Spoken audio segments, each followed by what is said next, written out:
السلام علیکم صاحب، آپ سے کہوں گا بات یہ ہے کہ ریاست کی تشکیل کے وہ عناصر جن کی بنیاد پر جدید ریاستیں بنی ہیں، یا وہ ایتھنیسٹی ہوتی ہے، یا وہ لینگویج ہوتی ہے، یا وہ قوم ہوتی ہے۔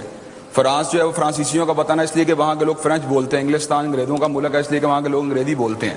لیکن آپ مجھے یہ بات بتلائیں، پاکستان ایک کثیر القومی ریاست جس میں بلوچ بھی رہتے ہیں، جس میں پنجابی بھی رہتے ہیں، جس میں سندھی بھی رہتے ہیں، جس میں پختون بھی رہتے ہیں، آپ مجھے یہ بات بتائیں اگر یہ پنجابیوں کا وطن ہے تو انڈیا کا پنجاب ہمارے پاس کیوں نہیں؟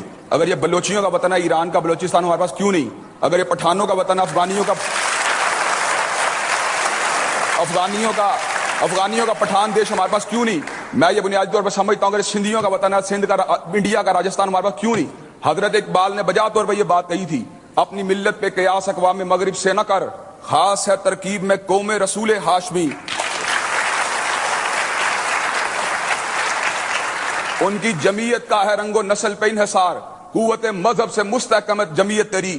میں یہ بات سمجھتا ہوں یہ وطن نہ بنگالیوں کا وطن ہے، نہ بلوچیوں کا وطن ہے، نہ سندھیوں کا وطن ہے، نہ پنجابیوں کا وطن ہے۔ یہ وطن ہے تو اسلام کا وطن ہے، اور اگر اس کو اسلام کو نکال دیا جائے گا تو پاکستان میں کوئی بائنڈنگ فورس موجود نہیں، پاکستان میں کوئی یکجا رکھنے والی طاقت موجود نہیں۔ پاکستان کی یکجائی اگر موجود ہے تو صرف اور صرف لا الہ الا اللہ محمد رسول اللہ موجود ہے، اس لیے کہ سندھی بھی کلمہ پڑھتا ہے، بلوچی بھی کلمہ پڑھتا ہے، پٹھان بھی کلمہ پڑھتا ہے، پنجابی بھی کلمہ پڑھتا ہے۔ اگر ہم یہ بات کہیں گے یہ فلاں قوم کا وطن ہے، فلاں قوم کا وطن ہے، میں سمجھتا پاکستان متحد نہیں رہے گا، بلکہ پاکستان اس طرح ٹوٹے گا جس طرح 1971 میں بنگلہ دیش پاکستان سے لاگو ہو گیا تھا۔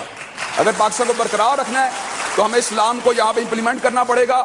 آپ پاپائیت کی بات کرتے ہیں، تھیوکریسی کی بات کرتے ہیں، ٹھیک ہے ہم تھیوکریسی کو نہیں مانتے، لیکن میں سمجھتا آپ جتنے مرضی ڈاکومنٹ اٹھائیں، حضرت اقبال کی شاعری کو پڑھیں، حضرت محمد علی جناح رحمۃ اللہ علیہ کے ابھیتابات کو پڑھیں، ہر جگہ پہ آپ کو اسلام ڈومینیٹ کرتا ہوا نظر آئے گا، مسلم قومیت کا تصور نظر آئے گا، جداگانہ انتخابات کا فلسفہ اس بات کو بین آئینہ دار ہے۔ اگر حضرت قائد اعظم رحمۃ اللہ علیہ ٹرو ڈیموکریٹ تھے، وہ نیشن اسٹیٹ میں بلیو کرتے تھے، انہوں نے جداگانہ انتخابات کا مطالبہ کیوں کیا؟ یہ اس لیے کیا کہ مسلمانوں کو الگ وطن مانتے تھے۔ شکریہ زاہد صاحب، شکریہ، بہت بہت شکریہ۔